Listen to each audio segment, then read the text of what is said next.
Hello, ladies and gentlemen. Good evening. I hope you are all having a very good time. I am going to talk about the subject entitled A Conversation About Race, Religion, and True Identity. And I have two colleagues that I'm going to deliver this paper with. They are Joan Brown, barrister, and her daughter, Joan Martin. Both wonderful ladies are descendants of Igbos who ended up in Jamaica and today are in the United States of America as citizens of this great country. You will already have gotten the tone of where we are heading to. I'm going to talk about Igbo history and culture so that how these ladies originated will be made clear to the listeners, to the congregation, to the audience. And when I'm talking about these two ladies, I'm talking about a great number of people that we know as Jamaicans today, people that we know as Caribbeans today, and people we know about African Americans today. Even going a bit further, we would extend it to Afro-Latinos. What I'm going to talk about is the history of the Igbo people. Some of you may have followed my work for some time, so you may be very familiar with the fact, with the history, that the Igbo people are lineal descendants of the biblical Israelites. They are the group of Israelites who retained the moniker that the first distinguished ancestor of the Hebrew people used. That is Hebrew. Hebrew is, of course, an English term taken from, which has a Hebrew root. This first ancestor, this first distinguished ancestor of the Israelite people was Abraham. The Bible referred to him as Abram the Hebrew. The Igbo people retain this moniker. The term Igbo is the same term with the English term Hebrew. Modern Hebrew renders it as Ibri or Ivri. Once you mention the Hebrew people, you are referring to this large group of people that are identified mainly with the modern country called Nigeria, which was invented in 1914. And in the 1960s, for people that are in their 60s, or people that are above 60 years now, the world knew these people that I'm referring to as Biafrans. You have now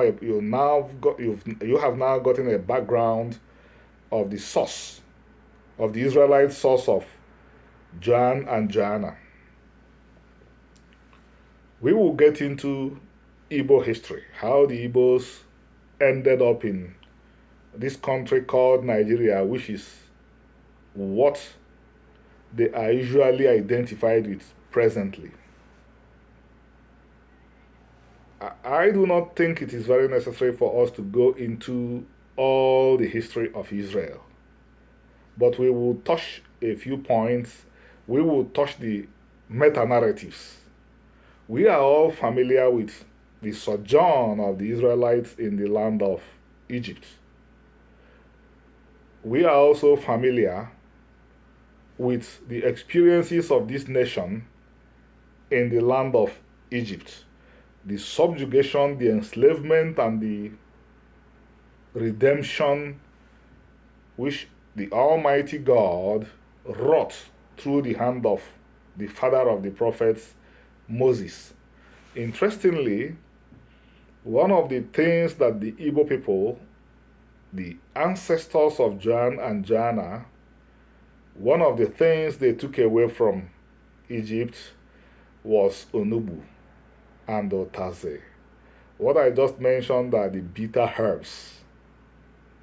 The bitter herbs that the Hebrew people had to eat with the Paschal lamb. It became an everyday food when this group of people ended up in West Africa, that is Nigeria. Then our ancestors left Egypt, went into the wilderness, spent a very long time because we had a lot of difficulties accepting freedom, managing freedom. Ultimately, we entered into the land of Israel and existed there in Israel and Judah. With time, due to transgressions, which still follow us around today, both kingdoms became destroyed, first by the Assyrians and then by the Babylonians. Israel went down first before the Assyrians. Judah went down secondly before the Babylonians. And people began to look for ways to save their lives. We have history that tells us that a very large group of Israelites, some came from the north, that is Israel, some were in Judah, moved into Egypt. And we have history that demonstrates very clearly that majority of these people that fled from Nebuchadnezzar ended up follow the water. Just like Americans will say, follow the, I've forgotten the exact thing they say, follow. But our ancestors followed the water, left Egypt, ended up on the banks of the river Niger. Where, interestingly, we built one of the most interesting political, social entities the world will ever come up with. We set up a federation of Hebrew republics that had no prisons, no destitute, no prostitution. It was paradise on earth. But that old enemy of the Israelite people followed us with time. We began to violate the commandments, and we were in this state when the great tragedy occurred, the transatlantic slave trade. We became the most haunted people in the world. These are our republics. I would call them the Hebrew Igbo republics. If you want to know about them, about the culture of these republics, the history, the religion, you may have to take a look at this.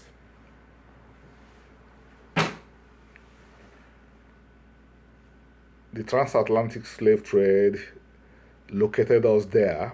These republics became the epicenter of slave raids. They were haunted more than any other place in Africa. And this triangular trade, this infernal trade, ensured that as a single group, if we are to look at the thousands of ethnicities that were victims of this infernal trade, if we are to look at all the ethnicities from West and Central Africa and to look at them as individual ethnicities, the Hebrew people suffered more than any other ethnic group. I mean, there were more Igbos that were enslaved than there were members of any other ethnic group. If we are to look at these ethnicities, if we are to look at these nations as individual nations, in other words, in some ways, the Igbo people are a simple majority, not like they are 51% of the people that were enslaved. I wouldn't say that, but compared to any other ethnic group, you would find descendants of Igbos more than members of any other ethnic group in the Caribbeans and in the country we know as the United States of America today. And we are seeing these descendants of Hebrews struggling, fighting hard to reclaim their heritage. We have seen these efforts result in a lot of Hebraic expressions.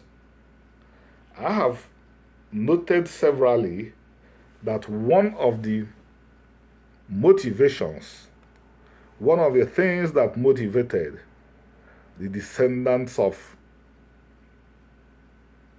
or rather, one of the things that motivated the people that set up the Hebrew Israelite religion was retention of certain traditions, certain memories of a past Israelite, of a past Israelite identity. I'm one of those that maintain this, and we have history to back this up. Olaudah Equiano, 100% Igbo, taken away when he was barely 10, ended up in Europe, England first, then moved to the colonies. He wrote a book detailing the traditions of his people and showing very clearly that they had parallels with Hebrew culture. And interestingly, he noted something that was very unique.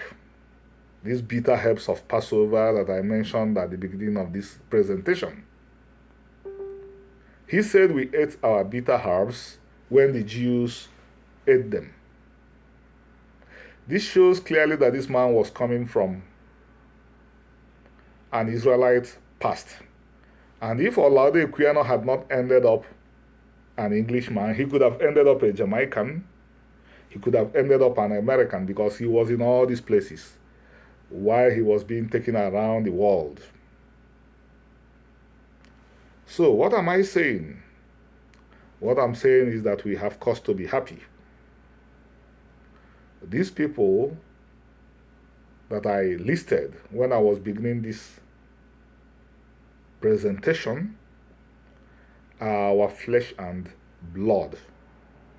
We need to come together with them so that we would repair what has been broken, repair communities that have been torn apart, help people, nourish people that want to live exactly the way their righteous ancestors, Abraham, Isaac, Jacob, and the 4 women who built the house of Israel.